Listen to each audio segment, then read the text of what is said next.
The number one hire that will either grow your practice or quietly destroy it is your practice manager. Most practice owners don't fail, they struggle because they hire the wrong operator. And the most expensive mistake I see is hiring based on personality instead of experience. One bad manager can cost you 6 figures in lost revenue, high turnover, poor systems, and a slow operational bleed. If you're thinking about hiring a practice manager, or if you're starting to wonder if maybe yours is the problem, in this video, I'm going to break down the exact skills that actually matter, why hands-on experience beats credentials every time, red flags most owners miss, and traits that can simply not be taught. Because the right manager is going to free you, grow your revenue, and protect your sanity. The wrong one's going to slowly drain your profits, and you're not going to see it happen until it's too late. Now let's get into it. Most practice owners think their biggest growth problem is their marketing, but it's not. It's operations and leadership. Your practice manager directly impacts your payroll and your control,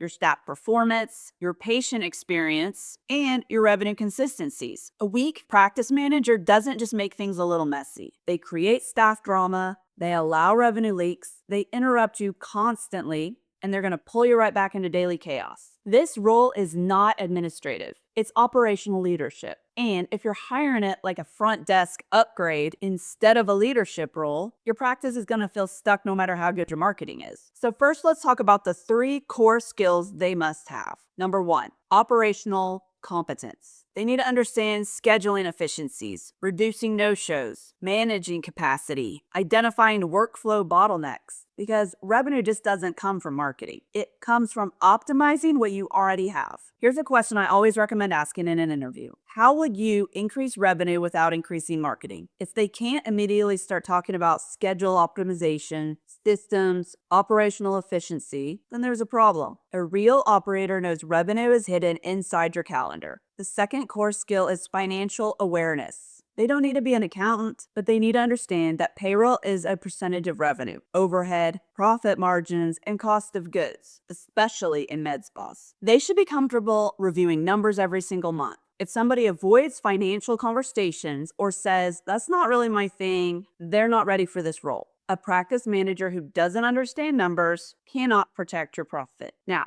the third skill is leadership and accountability. They must be able to hold your staff accountable, address underperformances, have uncomfortable conversations, and protect your standards, even when it's awkward. Here's a question I always suggest asking. Tell me about a time you had to fire someone. If they've never had to enforce standards, they haven't truly led, because leadership isn't about being liked. It's about protecting the health of your organization. Now, let's talk about something that's completely non-negotiable: hands-on experience. This is where I see so many owners make mistakes. There's a big difference between someone who has managed and someone who has actually operated inside a medical practice or a med spa. You want someone who has worked the front desk firsthand, dealt with patient complaints, managed last-minute call-outs, handled scheduling chaos on a really busy Monday morning. And in a med spa, they need to understand treatment flow, conversions from consults to procedures, inventory control, and patient experience. Because here's the truth: you cannot manage what you've never experienced. Hands-on experience builds faster decision-making. It builds credibility with the stats, and it builds real-world problem solving. When something breaks, and it will, you want someone who understands how to fix it quickly. Now,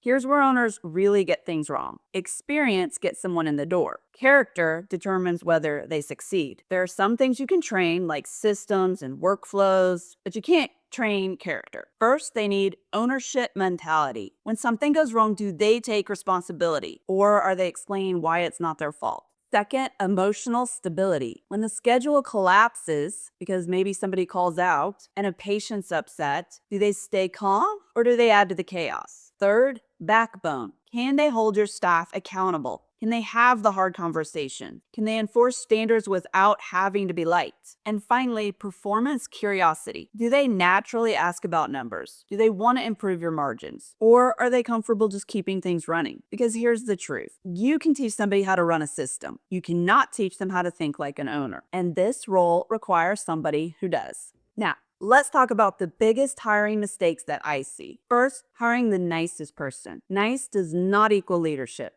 Second, promoting the most loyal employee. Just because somebody's been with you the longest doesn't make them equipped to handle operations. You have to put the right person in the right position. Third, hiring somebody who wants the title more than the actual responsibility. If they're excited about being a practice manager, but hesitant to have hard conversations, accountability, or numbers, there's a red flag. Another big mistake is not defining KPIs before they start. If you cannot clearly define their revenue targets, payroll expectations, operational benchmarks, and exactly what they're accountable for, you're not hiring a leader and you're creating confusion. And confusion in this role creates drama, revenue leaks, and stepping back into daily chaos. And one more red flag to watch out for: if they're talking mostly about culture, but never about performance. Culture does matter, but culture without accountability does not grow a practice. If you don't define success before they start, you're setting them up to fail and setting yourself up to be frustrated 6 months later. Now, if you're thinking about bringing on a practice manager, or maybe you're realizing that the one you have may not be driving performance, don't make this decision blindly. This role will either increase your freedom and profitability or quietly cost you both. Now, if you want this done the right way, book a call with us. Our recruiting team will help you define the role, structure the compensation properly, screen and weed out resumes, help you negotiate, and only bring you qualified candidates who are genuinely interested and aligned with your practice. We only send a resumes of exactly what you're looking for. Now,